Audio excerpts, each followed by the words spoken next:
दोस्तों मारी गुज्जूनी मोज चैनल में आपનું સ્વાગત છે। આજના વિડીયોમાં આપણે વાત કરવા જઈ રહ્યા છીએ કે ઠાકોર ફેમિલીના લાડકવાયા દીકરા મિતાશને શું થઈ ગયું, એ તો ફરીથી બીમાર થઈ ગયો, એની અચાનક આવી શું પ્રોબ્લેમ થઈ, અચાનક બીમાર થવાનું કારણ શું હતું। દોસ્તો જુઓ, એ તો આખો દિવસ રડ્યા જ કરે છે। દાદા, તેના પપ્પા, મમ્મી બધા જ લોકો એને ઘણું બધું રાખે છે, પરંતુ ખબર નહીં આ નાના ભૂલકા બાળકને શું થઈ ગયું, તે આખો દિવસ રડ્યા જ કરે છે। શું તેને હોસ્પિટલ લઈ ગયા, ડોક્ટરે તેને શું કહ્યું અને શું દવા આપી કે એડમિટ કર્યો, બધી જ લાઈવ માહિતી તમને મળશે મારા આ વિડીયોમાં। મારી ચેનલ પર નવા હોય તો ચેનલને ફટાફટ લાઈક શેર અને સબસ્ક્રાઇબ કરી દો। Full video Thakor family blog channel દોસ્તો ફૂલ વિડીયોની લિંક ડિસ્ક્રિપ્શનમાં મૂકેલી છે, ત્યાં જઈને તમે આખો વિડીયો વોચ કરી શકો છો। આવી ટૂંકી ટચુકડી લાઈવ લેટેસ્ટ ટ્રેન્ડિંગ માહિતી મેળવવા માટે ફટાફટ ચેનલને સબસ્ક્રાઇબ કરી દો। વધારે રાહ ન જોડતા આપણે વિડીયોની શરૂઆત કરી દઈએ છીએ। જો પૂનમ ભાભી સવારે રસોડામાં કામકાજ કરી રહ્યા છે અને તેમના મમ્મી પણ તેમની બાજુમાં જ ઊભા છે। ચાલો દોસ્તો તમે પણ એમની સાથે સરસ મજાનો ચા નાસ્તો કરી લો। અને દોસ્તો આ પૂનમ ભાભી કઈ વાત ઉપર વાત કરી રહ્યા છે જુઓ તો ખરા। પાર્વતી ભાભી મિતાશને રાખવાની બહુ જ કોશિશ કરી રહ્યા છે, પરંતુ જુઓ એને તો શરદી તાવ ઉધરસ જેવું થયું છે, તો એ તો રહેતો જ નથી, આખો દિવસ રડ્યા જ કરે છે। ખબર નહીં આવા લાડકવાયા દીકરા એવા મિતાશને કોની નજર લાગી ગઈ છે કે તે વારંવાર બીમાર પડી જાય છે। ખબર નહીં બિચારાને શું થતું હશે, નાનું ભૂલકું બાળક બોલી પણ ના શકે, પરંતુ હવે ફાઇનલી પાર્વતી ભાભી દવાખાને જવાની કેમ ના પાડે છે।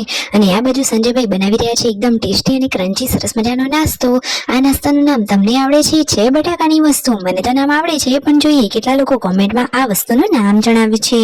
અને જુઓ દોસ્તો, પૂનમ ભાભી તો બચ્ચા પાર્ટીની સ્કૂલમાં જવા માટે રેડી કરી રહ્યા છે, અને આ કમ્પ્યુટરમાં એટલે કે લેપટોપમાં શું જોઈ રહ્યું છે, તો તેમના ઘરે લાવવાનો છે એક સરસ મજાનો મોબાઈલ કે જે વાઈફાઈથી કનેક્ટેડ હોય છે, તો પૈસા ભરવાના નહીં અને ફ્રીમાં ગમે તેમ અનલિમિટેડ વાતો કરો। તો વાવ, હવે ઘરમાં બધા લોકોને રિચાર્જ નહીં કરવું પડે અને એક મોબાઈલ આવી જશે 1000-1500નો, કે જેનાથી બધા જ લોકો ફૂલ આરામથી ગમે તેટલી કલાકો સુધીની વાતો કરી શકશે। તો છે ને એકદમ ખુશીના સમાચાર। અને દોસ્તો આજે તો ફાઇનલી સંજયભાઈ અને રણજીતભાઈ જઈ રહ્યા છે કાજલબેનને લેવા માટે ગાંધીનગર। તો ફાઇનલી હવે થોડીક ક્ષણોમાં આપણા ઘરે એટલે કે ઠાકોર ફેમિલીના આંગણીએ પધારી રહ્યા છે કાજલબેન અને દિવ્યાંશ પાણાભાઈ। તો મસ્ત મજાના ખુશીના સમાચાર છે ને।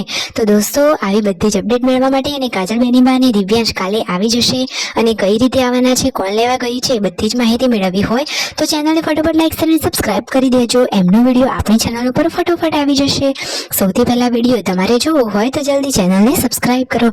ફાઇનલી પાર્વતી ભાભી જુઓ મિતાશને સરસ મજાનું સ્વેટર પહેરાવી અને રણજીતભાઈની સાથે જઈ રહ્યા છે હોસ્પિટલ। દોસ્તો ફાઇનલી હવે તેમને હોસ્પિટલ જવું જ પડ્યું, કારણ કે મિતાશ બિલકુલ બંધ જ નહોતો રહેતો।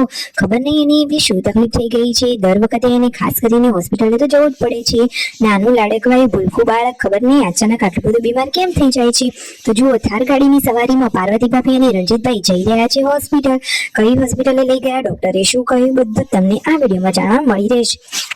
તો જુઓ, રણજીતભાઈને તો તેમનો દીકરો કેટલો લાડકવાયો છે, એ તો ગાડી ચલાવતા ચલાવતા પણ તેની સાથે મસ્તી કરી રહ્યા છે, અને મિતાશ તેના પિતા સામે કેવું જોઈ રહે છે, એકદમ મસ્ત મજાનું ને ટગર।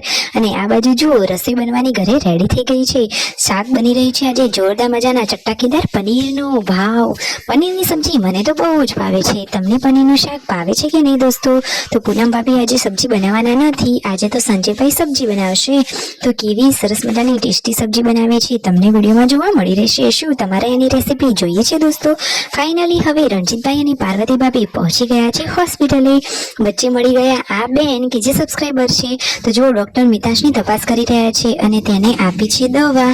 તો દવા લઈ હવે ઘરે રિટર્ન આવ્યા, મિતાશને ફટાફટ સારું થઈ જાય એવી જ પ્રાર્થના। Like share and subscribe.